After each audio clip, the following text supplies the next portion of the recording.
So hello guys and welcome back to another video.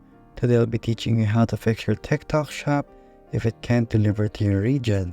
So basically all you have to do for a simple fix like that, if you have your TikTok shop and it's not able to deliver in your region, all you have to basically do is disable any VPN or virtual private network that you may have enabled and check if TikTok shop becomes available.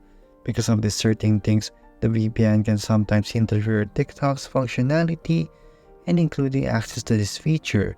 So another way to do so is actually by going to clear the cache and data on your TikTok.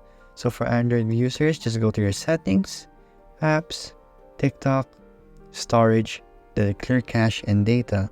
By doing those things, you will be able to do simple things like fulfilling your order and letting it be available in your region.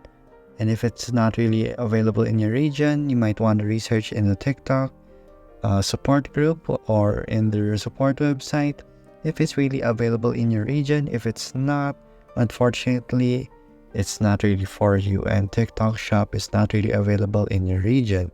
So that's the fix for your TikTok shop if it's not available in your region.